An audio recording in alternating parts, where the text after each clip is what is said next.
मेरा दिव्य वाहन है। मुझे इन पर अटल विश्वास है, इसीलिए ये मेरे प्रिय मित्र भी हैं। अच्छा, तो इन पर आरूढ़ होने में भी बहुत आनंद आता होगा ना? फिर तो इनमें आरूढ़ होकर देखता हूँ।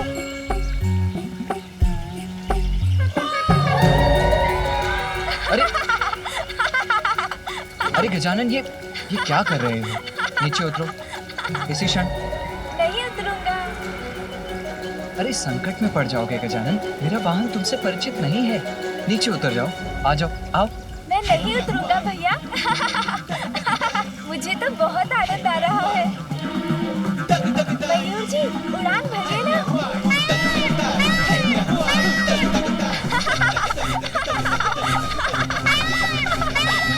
अत्यंत तीव्र वेग है मेरे वाहन का, उसकी गति तुम नहीं संभाल सकोगे गजानन। कुछ नहीं होगा भैया। रुक जाओ। मैं नहीं उतरूंगा।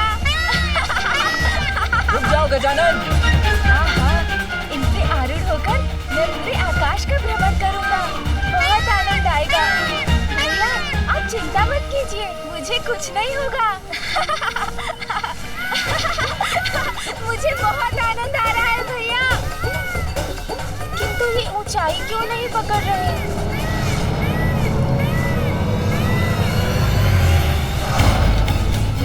अरे, ये तो अपना संतुलन खो रही है। भैया उचित कह रही थी, मुझे इनको रोकने का प्रयत्न करना चाहिए। अरे, तो ये और ऊपर क्यों उड़े जा रहे हैं? रुको गजानन। इनका वेग अत्यंत तीव्र है, उसे कैसे नियंत्रित करूं? धीर दो गजानन, धीर दो।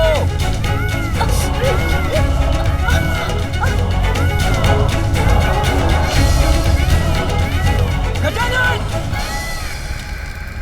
वो राक्षसी है जिम्बा।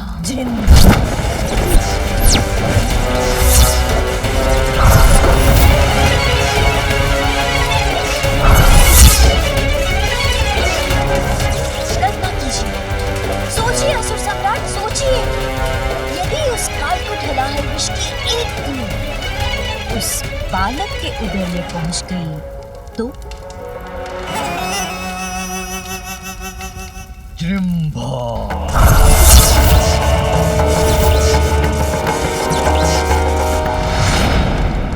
कुछ समझ में नहीं आ रहा, क्या करूं? कैसे संभालूं इन्हें और कैसे नीचे उतारूं? भैया जो कह रहे हैं वो भी मैं उचित प्रकार से सुन नहीं पा रहा। गजानन रुको गजानन, मैं जो कह रहा हूँ उसके विपरीत कर रहे हो तुम। डोर को खींचो मत, ढील दो। प्रतीत होता है गजानन मुझे सुन नहीं पा रहा है, किंतु कहीं उसके प्राण संकट में न पड़ जाए।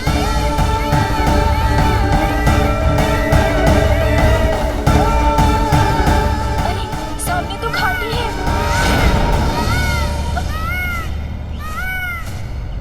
अरे, मेरा वाहन तो गजानन के साथ उस घाटी की ओर बढ़ रहा है, कैसे रोकूं उसे? पाताल का अधिपति असुर सम्राट सिंदूरा आदेश देता है, जहाँ भी है जिम्बा इसी क्षण मेरे समक्ष प्रस्तुत हो।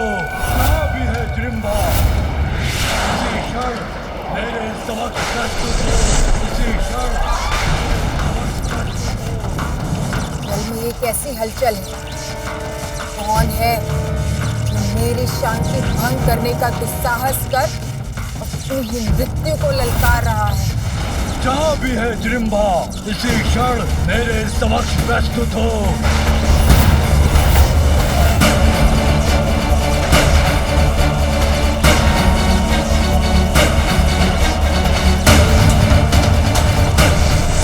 सम्राट सिंदूरा सर्वघाती है उसका विष।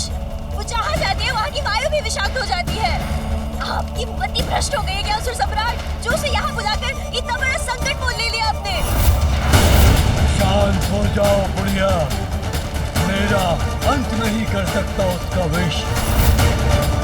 मेरे आदेश का पालन करने के लिए उसे यहाँ आना ही होगा।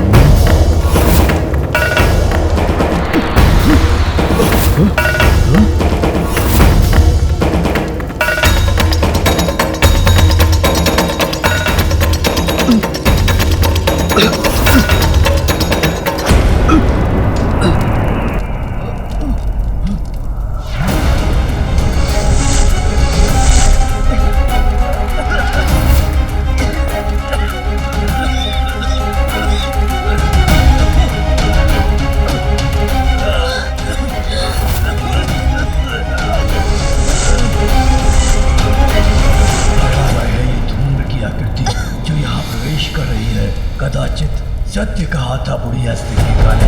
भयंकर है ये जृंभा।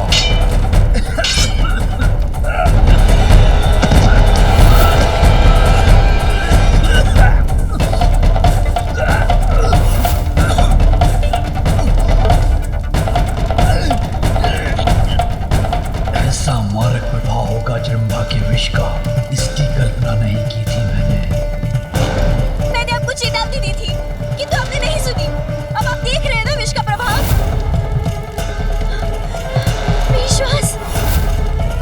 विश्वास को ये क्या हो रहा है? जैसे किसी भयंकर शीत का प्रभाव हो। और ये शीत उत्पन्न हो रही है क्योंकि जृंभा यहाँ आ रही है। अब सर्वनाश होगा। देखिए मूर्ता थी मेरी जो इस महामूर्ख को जृंभा को बुलाने का सुझाव दे दिया। अब कहीं मुझे अपने प्राण न गंवाने पड़ जाए।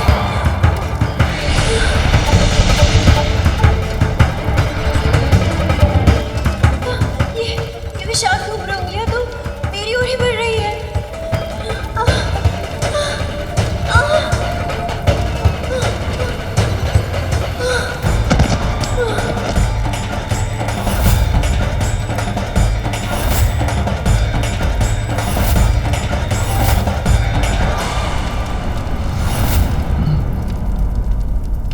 बिना पूर्ण रूप से यहाँ पहुंचे ही इतना भीषण प्रभाव है राक्षसी जृंभा का।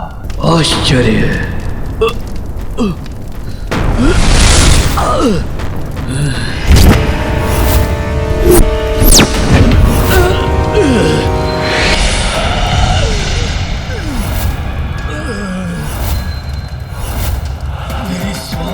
मेरी सांस क्यों बाधित हो रही है?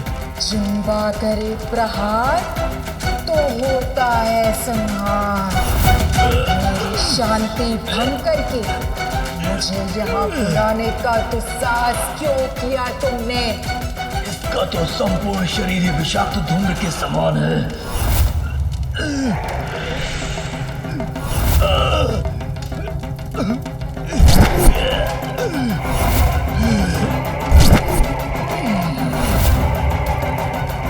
इसका विष तो मुझे भी प्रभावित कर रहा है, किंतु मेरी मृत्यु कैसे हो सकती है?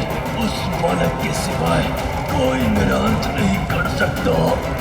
इस बुलावे में मत रहना कि तुम्हारे बुलावे पे मैं यहाँ आई हूँ। मैं तुम्हारा वध करने आई हूँ। जृंभा करे प्रहार तो होता है संहार।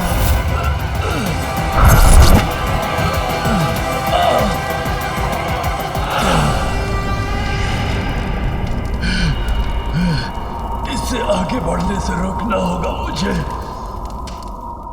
आगे बढ़ने से रोकना होगा इन्हें, अन्यथा ये घाटी के ऊपर पहुंच रहे हैं।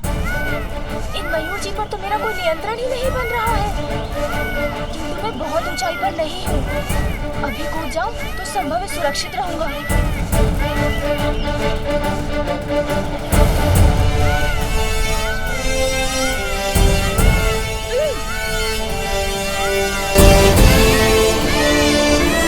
अरे मयूर जी तो और तीव्र गति से आगे बढ़ने लगे। अब मैं क्या करूं?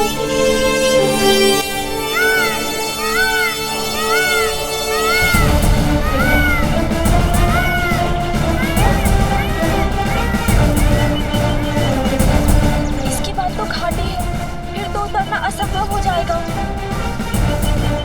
गजानन रुको, गजानन! मयूर धीमे हो जाओ, नीचे उतरो। मैं जो कह रहा हूँ उसके विपरीत कर रहे हो तुम। डोर को खींचो मत। गजानन! भैया!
विस्फोट हुआ।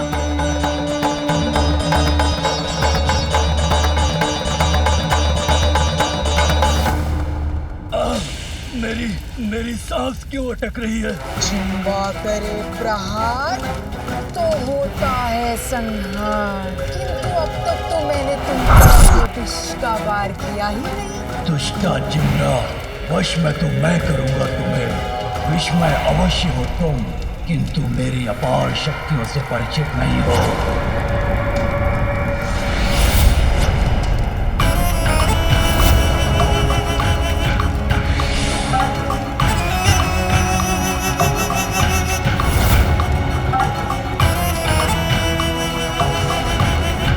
ये क्या हुआ?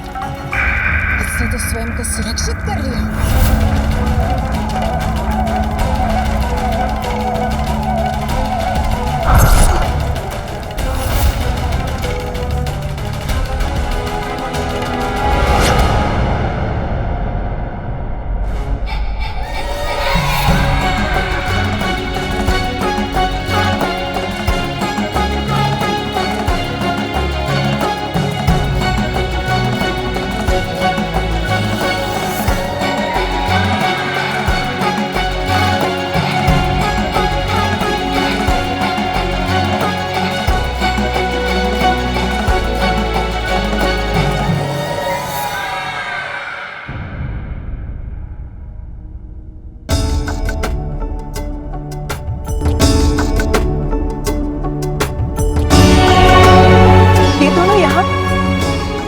गिरने के कारण ऐसी ध्वनि हुई,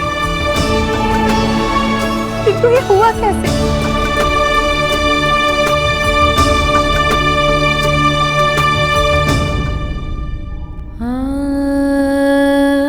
पुत्र, पुत्र क्या हुआ तुम्हें? तुम यहाँ कैसे गिर गए? तुम्हें कुछ हुआ तो नहीं ना?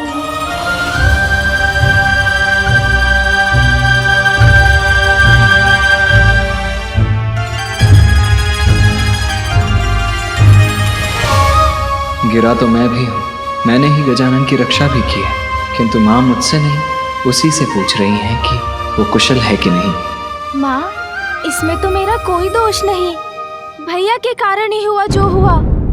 मैं तो उनके वाहन मयूर जी से भेंट कर उन पर आरूढ़ होकर थोड़ा सा भ्रमण करना चाहता था, किंतु भैया ना चाहते ही नहीं थे कि मैं उनके मयूर जी पर चढ़ूं, तो बस उनके वाहन ने गिरा दिया मुझे। इतना ही नहीं माँ, भैया तो मेरी डांट भी लगा रहे थे। भैया सदा मेरी डांट लगाते रहते हैं। इतनी सहजता से मिथ्या वचन बोल रहा है, मैं माँ को अभी सब बताता हूँ। नहीं माँ, दोष मेरा नहीं गजानन का था। वो आया था मेरे वाहन से भेंट करने, तो उस पर आरूढ़ क्यों हुआ? वो मेरा वाहन है, मेरे भार और मेरे संकेतों से परिचित है। मैंने तो गजानन को सावधान भी किया था, किंतु उसने मेरा कहा अनसुना कर दिया।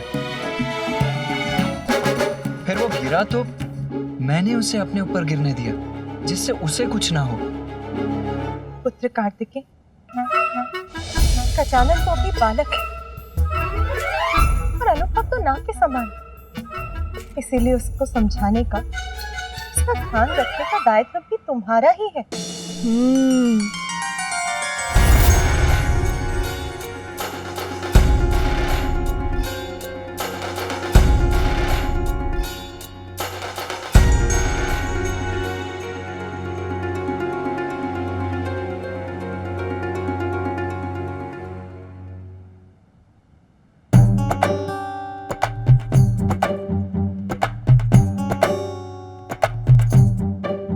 गजानन गजानन गजानन, यहाँ तो जैसे एक ही नाम गूंज रहा है, गजानन ये, गजानन वो। मैं समझ गया माता, आप सभी को मात्र उसी की चिंता है।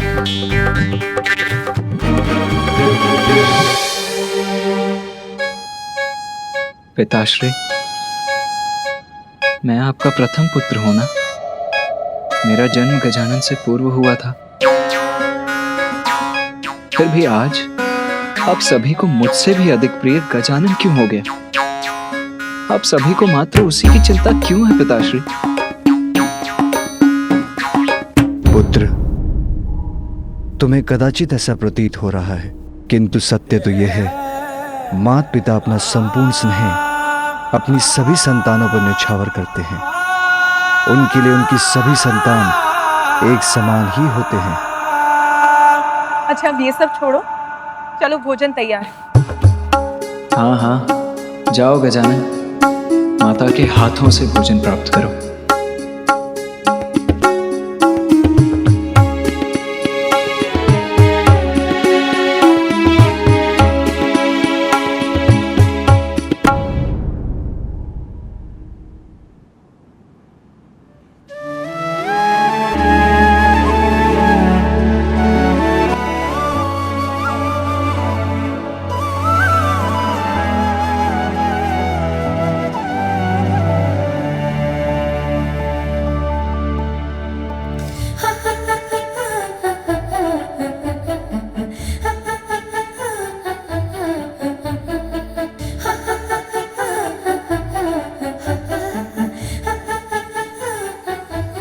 कार्तिकेय, मैंने तुमसे भोजन करने के चलने के लिए कहा।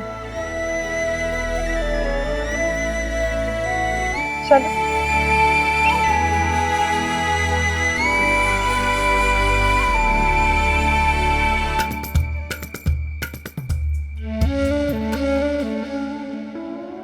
अरे माँ मुझे नहीं खिलाएगी, भैया को खिलाएगी वो। अब जाओ कैलाश, करो अपना प्रहार और उस बालक का संहार। यह है मेरा आदेश, उसका पालन करो। तुम्हारा आदेश? हाँ, जिम्बा किसी के आदेश का पालन नहीं करती। जिम्बा वही करती है जो उसकी इच्छा होती है। मैं किसी का वध करूं और वो भी तुम्हारे लिए? कदापि नहीं।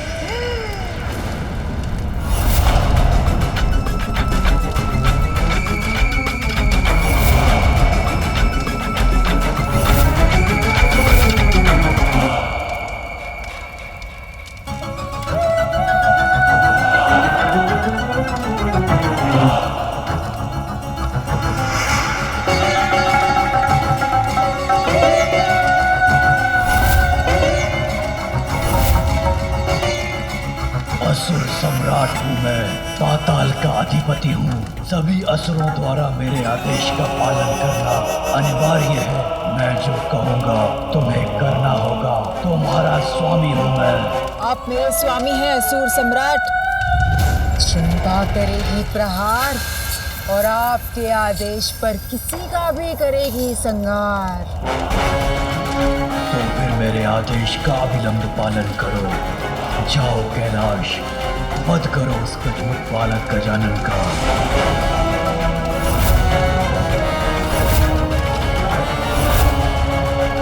चिंता भी नहीं है, कहीं से मुझे देख लिया तो उन्हें अपना विष प्रहार करेगी। मैं ऐसे ही पड़ी रहती हूँ। मैं अभी कैलाश जाकर उस गजमुखानन का वध कर दूंगी।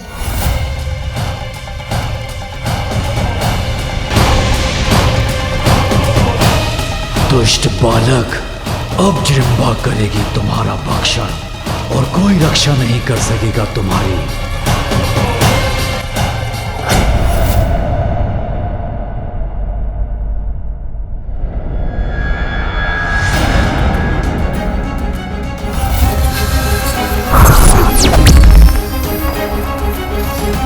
मेरा भयंकर रूप देखकर तो ये बालक भयभीत होकर भाग जाएगा।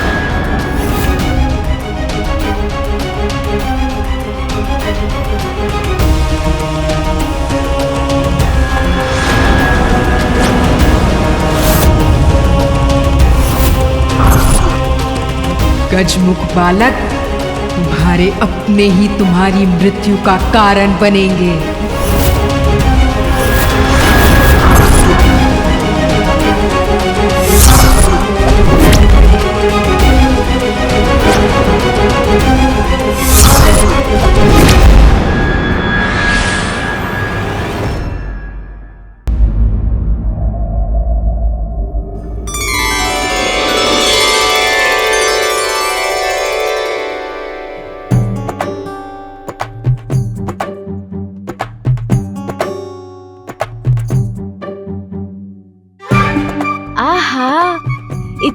सारा भोजन।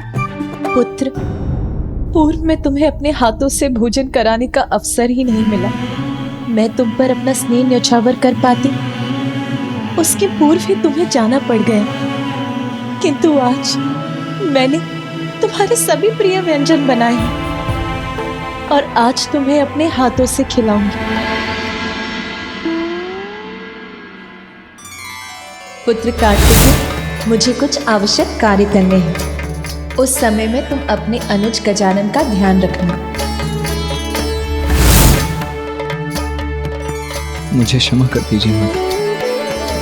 मैं तो यही मान बैठा था कि आपका ध्यान केवल गजानन पर ही केंद्रित है,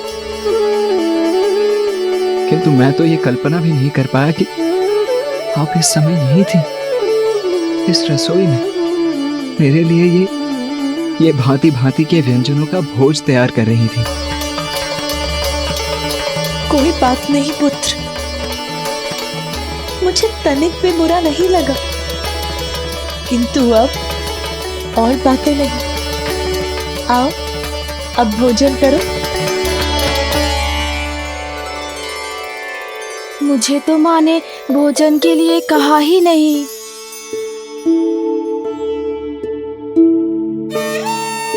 अब माँ मुझे भी बैठाएंगी, मैं भी खाऊंगा।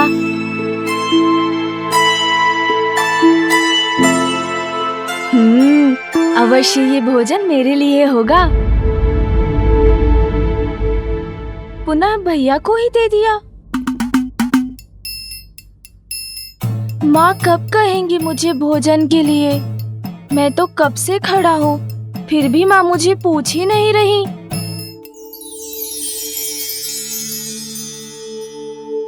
प्रतीत होता है कि माँ ये सारा भोजन भैया को खिलाने जा रही हैं। फिर मेरा क्या होगा? ओहो, ठहरो पुत्र, मैं खीर लाना तो भूल ही गई, अभी लाती हूँ। खीर ही नहीं, माँ तो मुझे भी भूल गई है। किंतु कोई बात नहीं, मैं अपनी व्यवस्था स्वयं कर लेता हूँ। भोजन से वंचित कदापि नहीं रहूंगा मैं।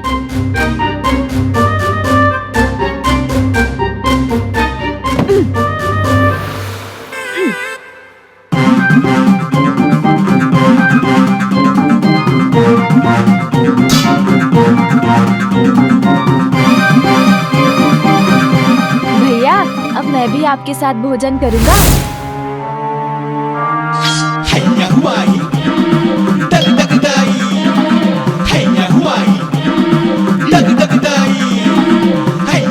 हाँ, अब उचित है।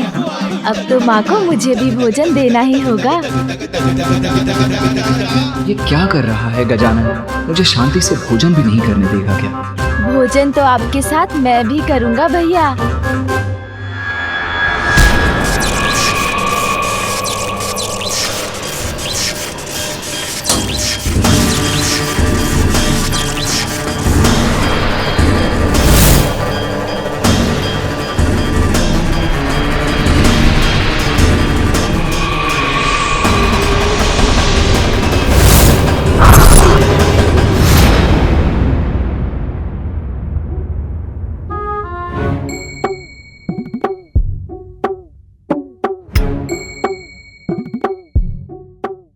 पुत्र, तुम ये थाल लेकर क्यों बैठ गए यहाँ?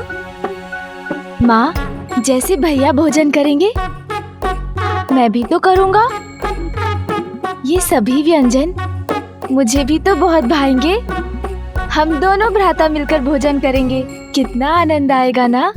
नहीं पुत्र, तुम इस भोजन में से कुछ भी ग्रहण नहीं कर सकते। अभी तुम्हारा अन्नप्राशन संस्कार नहीं हुआ है। किंतु माँ, मुझे भी बहुत भूख लगी है। तो इतने सारे फल है ना यहाँ, जितना मन करे खा लो। फल तो समाप्त भी हो गए माँ। अच्छा, फल समाप्त हो गए क्या? अच्छा चलो, मैं तुम्हें कुछ ऐसा देती हूँ जो स्वादिष्ट भी है और तुम्हारे स्वास्थ्य के लिए बहुत अच्छा है।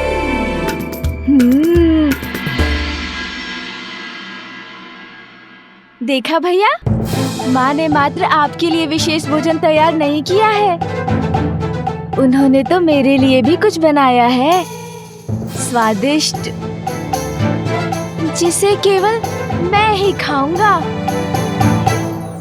पुत्र, ये लो, दुग्ध पान करो। किंतु माँ। पुत्र गजानन, मैंने कहा ना, शांति पूर्वक दुग्ध पान करो। अन्नप्राशन के पूर्व तुम कोई भी भोजन नहीं कर सकते।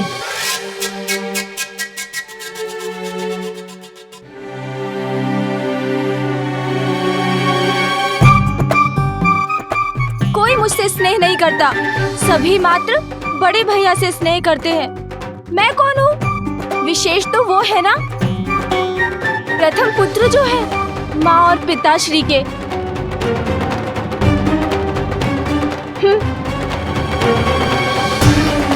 अरे पुत्र, माँ वो दुखी हो रहा है, मैं उसे मना लाता हूँ। नहीं पुत्र, बैठो। गजानन की चिंता मत करो पुत्र, वो अभी बहुत भोला है, अभी रुष्ट हुआ है। कुछ ही समय में मान भी जाएगा और स्वयं लौट कर आ जाएगा। तुम भोजन लो।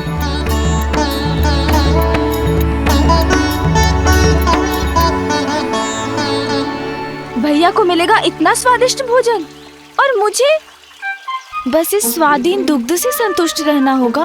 भैया खाए पकवान और मैं करूं दुग्ध पान।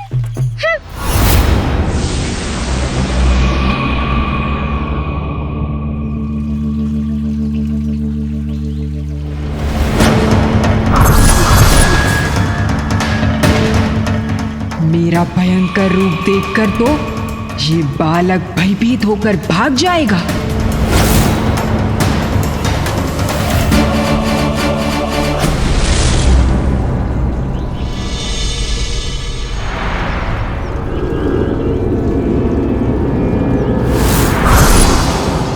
गजमुख बालक, तुम्हारे अपने ही तुम्हारी मृत्यु का कारण बनेंगे।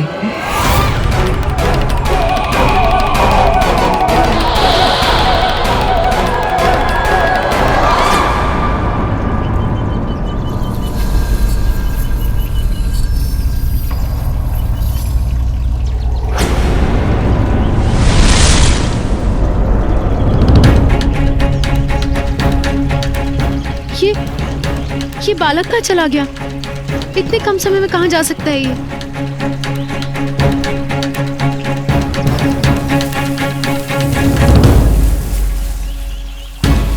अच्छा, स्वयं को बहुत चतुर समझता है। इस शिला के पीछे ही होगा, वहीं से आई थी ये ध्वनि।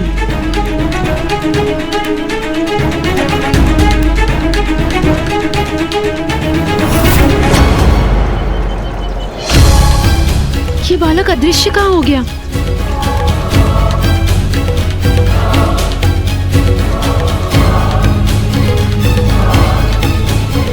कहाँ चला गया ये बालक?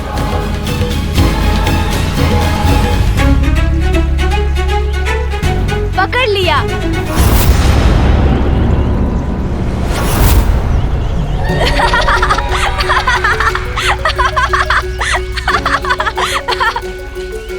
पकड़ लिया अर्थात मुझे ज्ञात है। माँ ने आपको भेजा है मुझे ढूंढने के लिए, किंतु मैं आपके साथ नहीं चलने वाला मौसी। तुम बड़े बुद्धिमान हो, मेरे बिना कुछ कहे ही तुम सब समझ गए।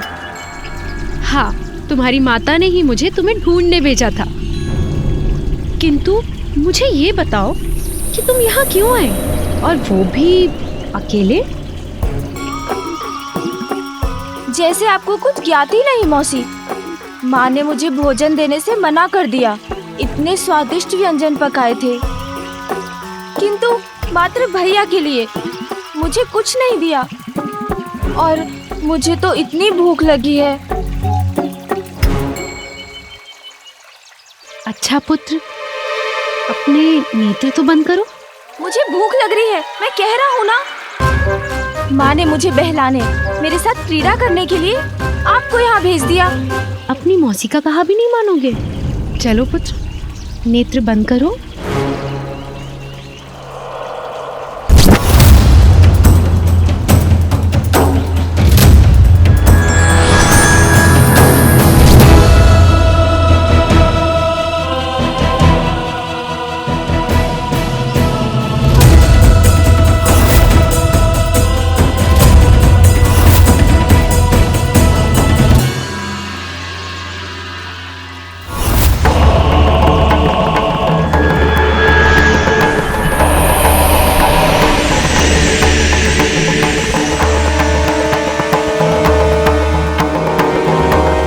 अब अपने नेत्र खोलो पुत्र।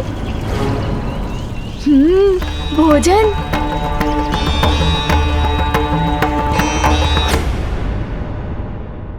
खाओ पुत्र, ये लो।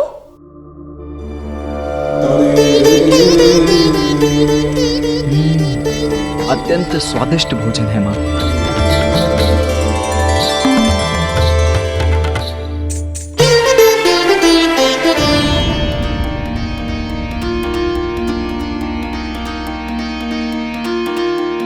पार्वती के मन में उमड़ी ममता, और तू बड़ा नटखट है, क्यों छुप माँ। जाता। आपको गजानन की चिंता सता रही है ना? इतनी व्याकुल हूं मैं, किंतु कोई मेरी चिंता को नहीं समझता पुत्र। जन्म से ही गजानन के जीवन पर बार बार संकट आते रहे हैं। हम सब हैं यहाँ उसकी रक्षा के लिए, किंतु मैं उसे आत्मनिर्भर बनाना चाहती हूँ। उसे इतना ज्ञान, ऐसी विद्या देना चाहती हूँ जिसकी सहायता से वो स्वयं किसी भी संकट का सामना करने में सक्षम रहे। अवश्य माँ, ये तो अत्यंत महत्वपूर्ण है, और अब मैं यहाँ हूँ तो मैं भी इसमें आपकी सहायता करूँगा।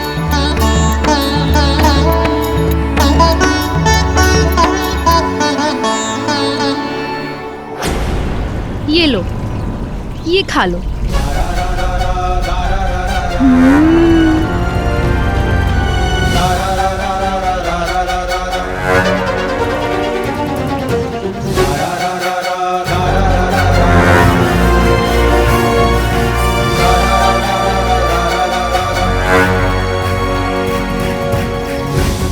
तुम इस भोजन में से कुछ भी ग्रहण नहीं कर सकते।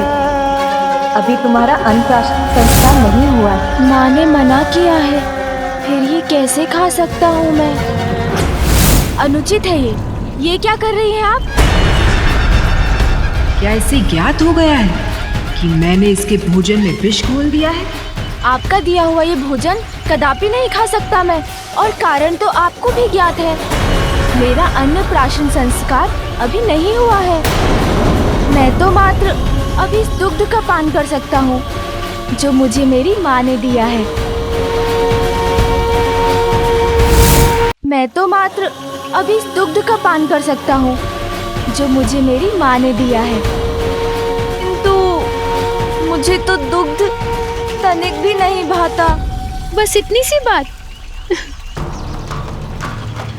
पुत्र, वैसे दुग्ध पीना तुम्हारी जया मौसी को भी पसंद नहीं है, परंतु मेरे पास कुछ ऐसा है जिसे दुग्ध में मिला दो तो दुग्ध बड़ा ही मीठा और स्वादिष्ट हो जाता है।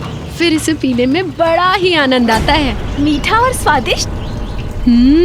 तो तुम ऐसे मीठे और स्वादिष्ट दुग्ध का पान करना चाहोगे पुत्र? हाँ।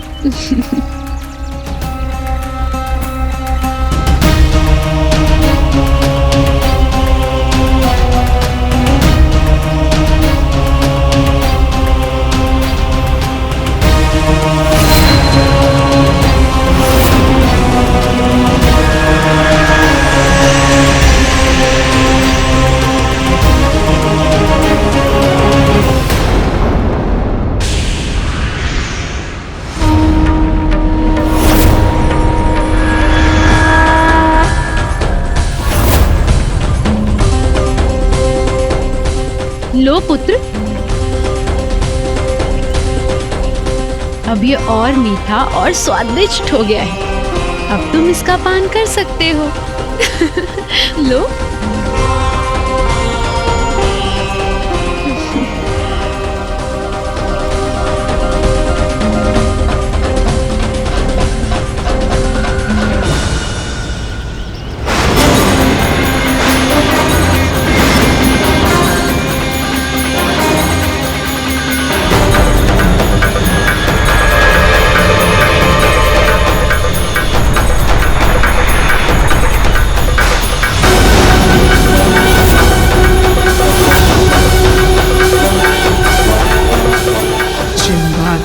प्रहार तो अवश्य होगा संहार। दुग्ध नहीं, अपनी मृत्यु का ही पान कर रहे हो तुम बालक।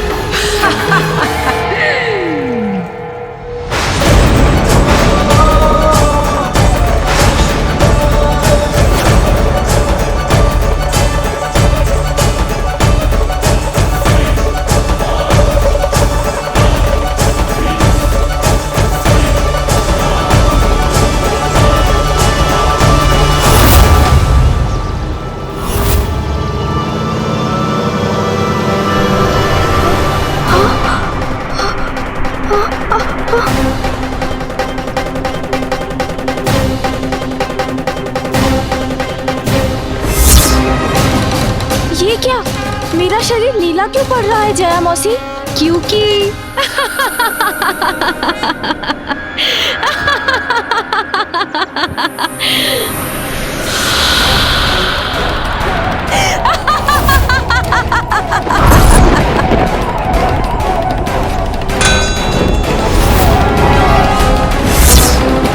हलाहल विष का ग्रहण किया है तुमने मूर्ख बालक। अब तुम्हारी रक्षा मुझसे कोई नहीं कर सकता। जिह्वा करे प्रहार तो होता है संहार।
जो स्वयं अविनाशी है, जो जीवन मरण से परे है, जिनका नाश असंभव है, वो विश्वेश्वर महादेव फिर जिस सर्वनाशी कालकूट हलाहल विष के प्रभाव से मुक्त नहीं, जिसे अपने कंठ में धारण करने के कारण नीलकंठ कहलाते हैं, उस अत्यंत घातक विष के प्रभाव से इतनी सहजता से मुक्त हो गया मेरा पुत्र गजानन।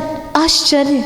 असफल नहीं होगा जिह्वा का प्रहार बालक, अवश्य होगा तुम्हारा संहार। पुनः करूंगी मैं अपने विष का प्रहार।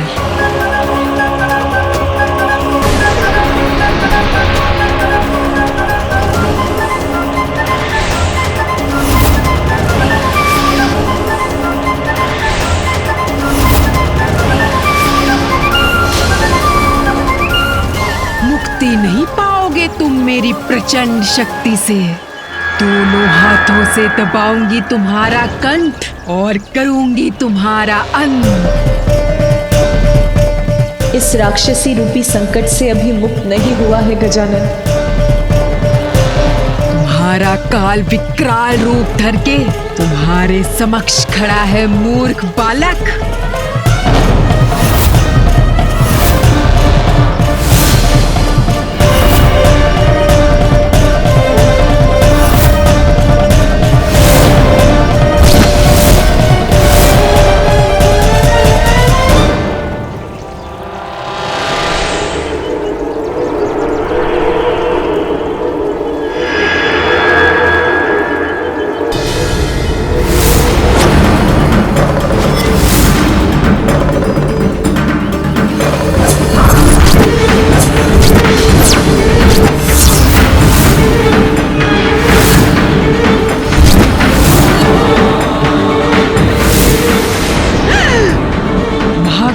त्रिशूल।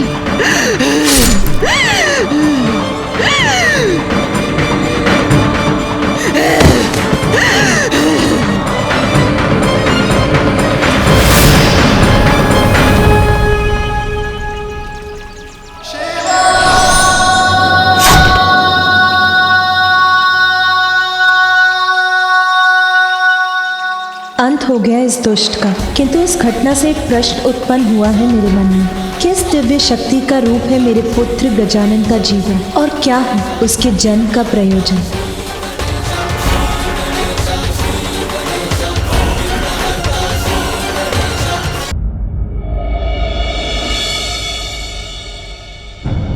माँ तो गजानन को देखने और उसे दुग्ध देने गई थी, अभी तक लौटी क्यों नहीं? ये भयानक चित्कार का स्वर, हो क्या रहा है वहां?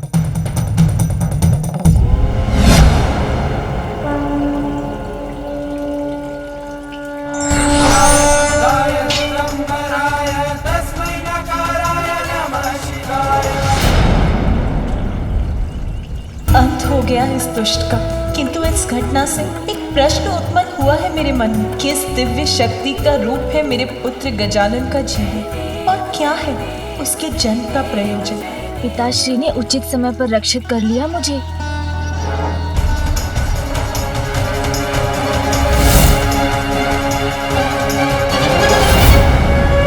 छल करने का परिणाम मिल गया ना। भाई का तो लेश मात्र चिन्ह भी नहीं है गजानन के नेत्रों में, ऐसे खड़ा है जैसे कुछ हुआ ही ना हो। कौन है ये? क्या हुआ यहाँ? गजानन, तुम कुशल तो हो ना? हाँ माँ। ये राक्षसी यहाँ आई कैसे? ये कहाँ से आई? ये तो ज्ञात नहीं माँ। मैं भवन के बाहर आया तो इसने जया मौसी का वेश धरकर मुझे भोजन देने का प्रयत्न किया, किंतु वो मैंने अस्वीकार कर दिया। फिर इसने मुझे दुग्ध दिया, वो भी बहुत कड़वा था। आपने भेजा है, बस ये सोचकर मैंने उसका पान कर लिया। फिर पिताश्री ने अपने त्रिशूल से इसका वध कर दिया। मेरे पुत्र, मेरे गजानन, मैं अत्यंत प्रसन्न हूँ कि तुम सुरक्षित हो। माँ, आपका स्नेह पाकर तो मैं भी बहुत प्रसन्न हूँ।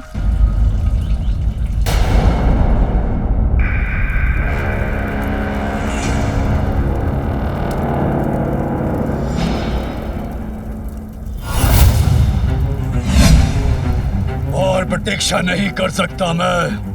कहाँ रह गई वो दुष्ट अजृम्भा? अब तक क्यों नहीं लौटी? आप व्यर्थ ही चिंता कर रहे हो सुसम्राट। बुदबुदाओ मत बुढ़िया, जो कहना है वो स्पष्ट कहो। व्यर्थ ही चिंता कर विचलित हो रहे हैं आप। जृम्भा शीघ्र आ जाएगी, किंतु इस बार उसे यहाँ से दूरी रखिएगा।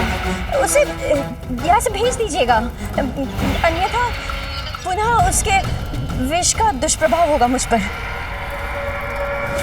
गजानन की सुरक्षा को लेकर सर्वथा उचित है माता की चिंता।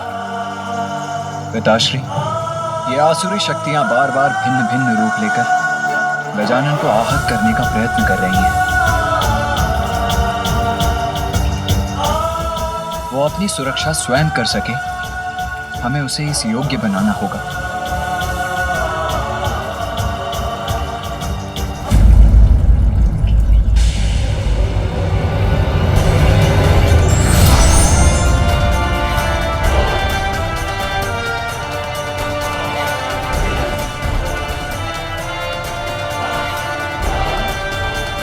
भैया के पास धनुष?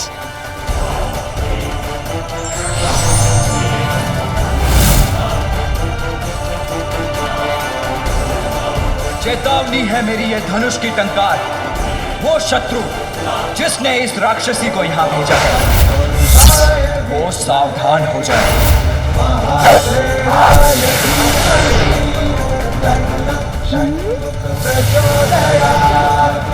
भैया कार्तिकेय कितने महान योद्धा हैं। उनका बाण तो अत्यंत अद्भुत है।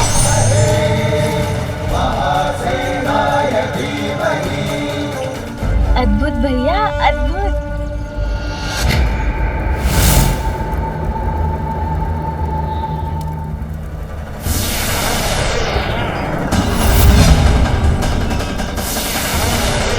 असुर सम्राट, वहां देखिए।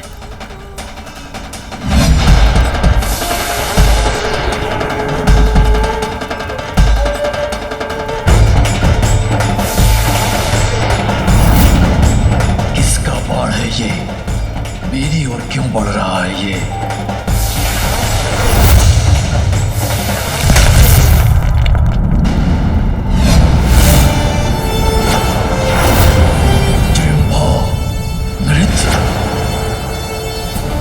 चेतावनी है मेरी ये धनुष की टंकार। वो शत्रु जिसने इस राक्षसी को यहाँ भेजा है, वो सावधान हो जाए।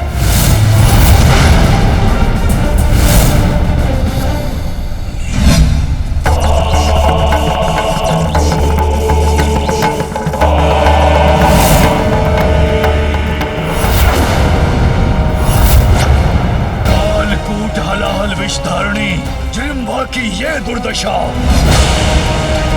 इतनी शक्तिशाली राक्षसी का वध कर दिया उस गजानन बालक ने।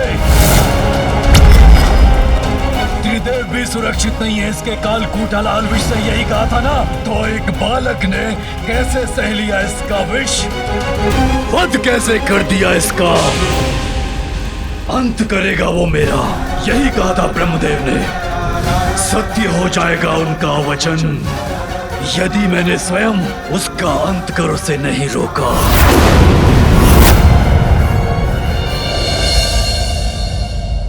गजानन, चलो भवन में। नहीं भैया, मैं भीतर नहीं आऊंगा। क्यों आऊं मैं वहाँ?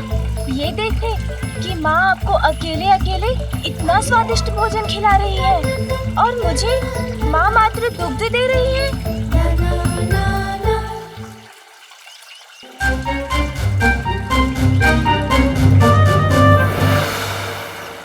अरे इतने सारे फल इन गंजी के पास। माँ, पिताश्री, भैया, मैं किसी के साथ नहीं जाऊंगा। मैं तो बस इन गण के साथ जाऊंगा।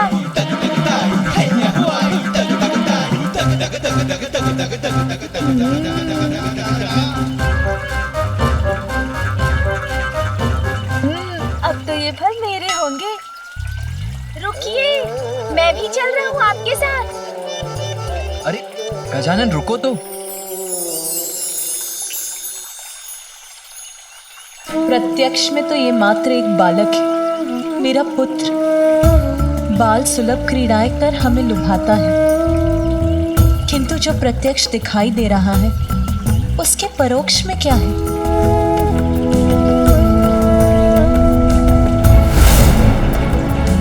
जो मैंने देखा वो किसी चमत्कार से कम नहीं है, किंतु जो नेत्र देख सकते हैं वो हमारे समक्ष, किंतु उसके पीछे क्या छिपा है? क्या रहस्य है ये? क्या है मेरे पुत्र की वास्तविकता? कौन सी अलौकिक शक्ति का स्वरूप है वो? उसकी अद्भुत दिव्यता का स्रोत क्या है?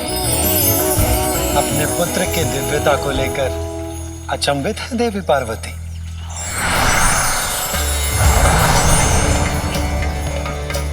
आप सभी यहाँ, मेरा प्रणाम स्वीकार कीजिए।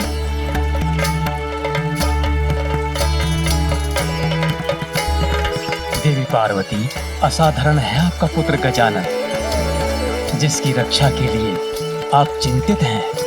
उसने ही जन्म से पूर्व आपकी अर्थात अपनी माता की रक्षा की थी। मेरी रक्षा की थी उसने ब्रह्मदेव, अपने जन्म से पूर्व? किंतु कैसे? आपको वो समय तो स्मरण होगा ही जब आप अपनी कल्पना से अपने पुत्र के रूप का सृजन कर रही थी।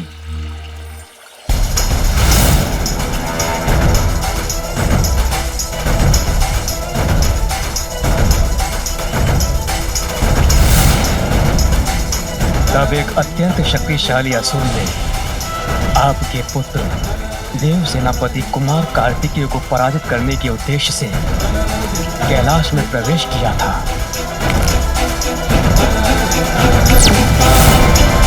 किंतु उसकी कुदृष्टि आप पर पड़ी। तब गजानन ने ही हस्तक्षेप करके आपको उस असुर से रक्षित किया था।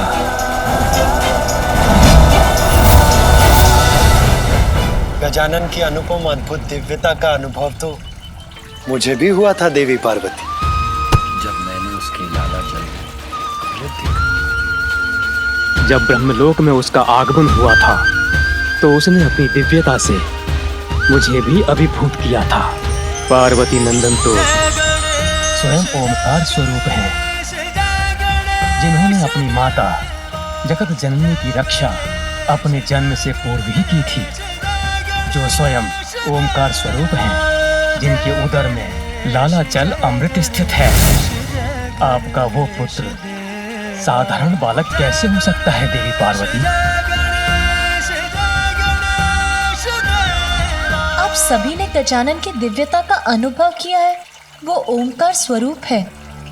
मेरा पुत्र, ये कैसे संभव है?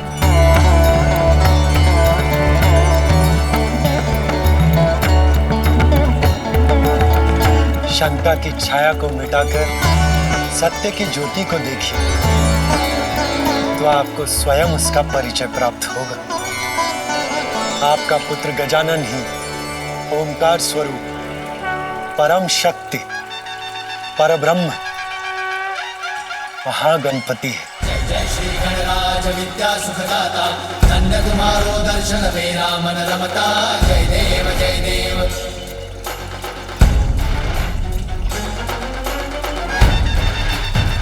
महागणपति अर्थात वो परम शक्ति जिनका आभास और दर्शन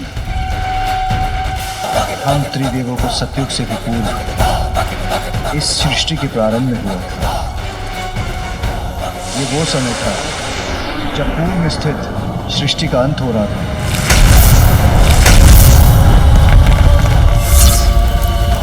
प्रलय काल का भयंकर दृश्य था।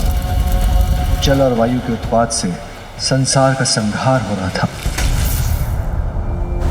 संपूर्ण धरा सागर की जल में विलीन हो गई थी। सर्वत्र विनाश का अंधकार प्रस्तुत था। सृष्टि, प्रकृति, समस्त संसार पर उस विनाश लीला का प्रकोप छाया था।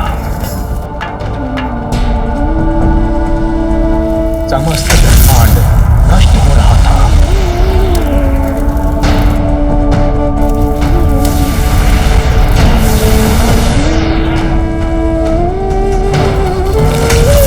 इस सृष्टि का निर्माण कर हमने उसका पालन किया था। उस प्रकृति के प्रत्येक अंश का अंत होने लगा, तो हमारे मन में हम त्रिदेवों के अस्तित्व के औचित्य को लेकर प्रश्न उठा। जिस संसार को स्थापित रखने का कार्य हम त्रिदेवों का था, वो तो नष्ट हो चुका था। हम इस विचार में डूब गए कि अब हम त्रिदेव क्या करें।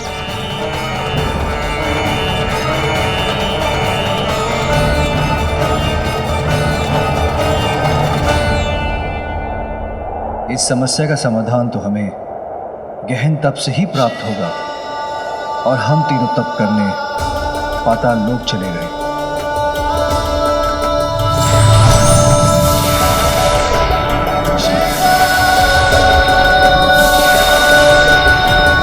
वर्षों तक हम त्रिदेव पाताल लोक की गहराई में स्थित रहकर ध्यान और तप में रत रहे।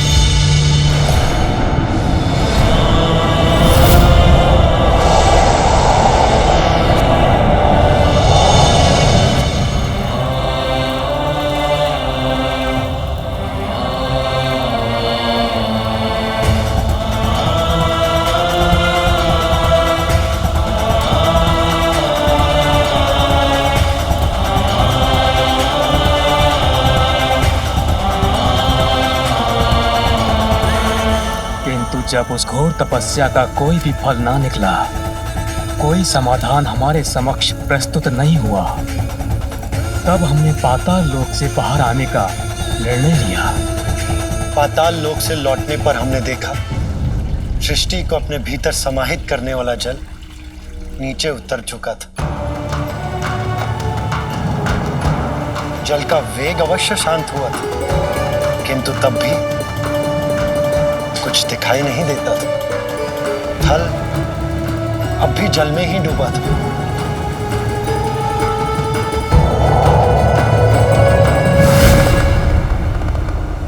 एक स्थान जो जल से मुक्त था, उसी को उचित जानकर हम तीनों वहीं बैठकर विचार विमर्श करने लगे। पर हमारी समस्या अभी भी वहीं की वहीं थी। जो था उसका अंत हो चुका था। उसके अंत स्थान पर हम उनका ध्यान, उनकी प्रार्थना करने लगे, जिनसे संपूर्ण सृष्टि का अस्तित्व है, जो सृष्टि के ही नहीं अपितु समस्त ब्रह्मांड के कारण के भी कारण है, जो अनादि है और अनंत है। हम उन्हीं परम ब्रह्म का आह्वान करने लगे कि वही हमारा मार्गदर्शन करेंगे।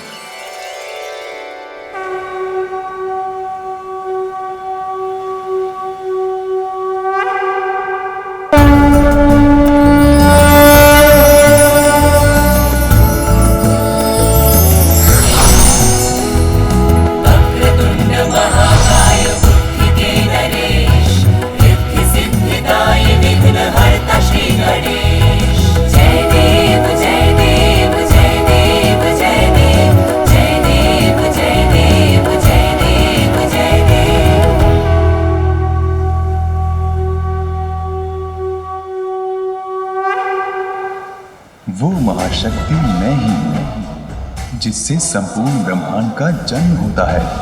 प्रलय के पश्चात मुझ में ही संसार का विलय भी होता है। मैं ही करता हूँ, मैं ही धारण करता हूँ और मैं ही संहार करता भी हूँ।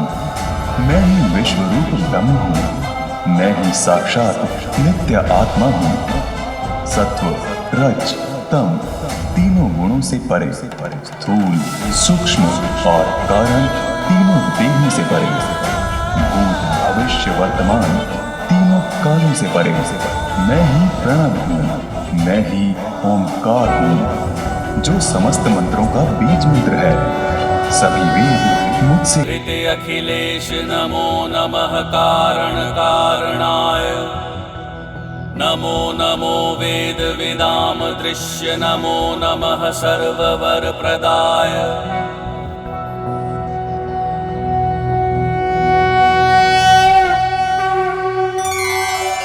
प्रभु, आपके दर्शन पाकर हम कृतार्थ हुए। हम आपका ध्यान, आपकी आराधना करते रहे, जिससे हम अपने भविष्य का निर्धारण कर सके। उचित है, मैं भविष्य के कार्य आप तीनों में विभाजित कर देता हूँ। ब्रह्मदेव, आप एक नवीन सृष्टि का सृजन करें। विष्णुदेव, आप सृष्टि का पालन करें। और महादेव, आप जीवन, मरण, सृजन और भंजन के काल चक्र द्वारा निर्धारित नियमों को स्थापित रखने के लिए, काल की क्रिया में संतुलन बनाए रखने के लिए उचित समय पर सृष्टि का संहार करें। जैसी आज्ञा प्रभु, किंतु मेरी एक शंका भी है। सृष्टि के अंत के साथ ही सृष्टि की सारी स्मृतियां मेरे मन से लुप्त हो गई हैं। मुझे तो अब यह भी ज्ञात नहीं है कि सृष्टि कैसी होती है, उसे कैसा होना चाहिए। ब्रह्मदेव, मेरे भीतर विद्यमान अनंत ब्रह्मांडों का दर्शन कीजिए, फिर तो आप स्वतः सहजता से एक नवीन सृष्टि की रचना करने में सक्षम हो जाएंगे।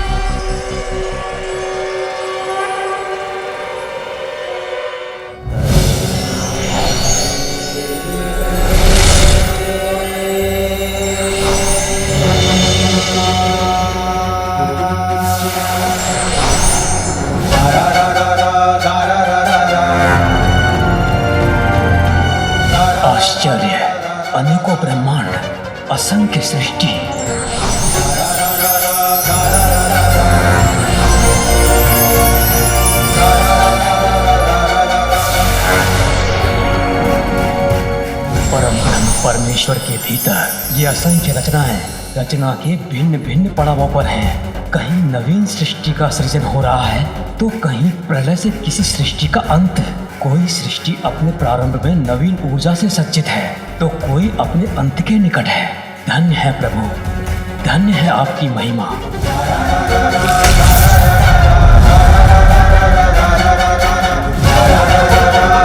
धन्य है प्रभु।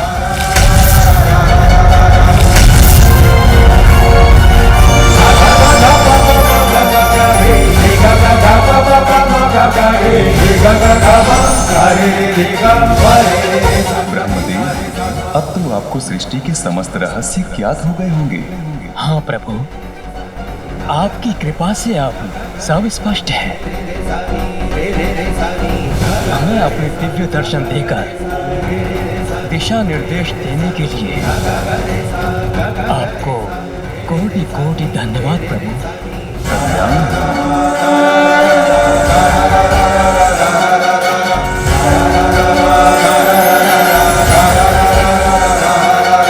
गौरी, गजानन तो परब्रह्मी हैं, जिन्होंने एक बालक के रूप में अवतार लिया है।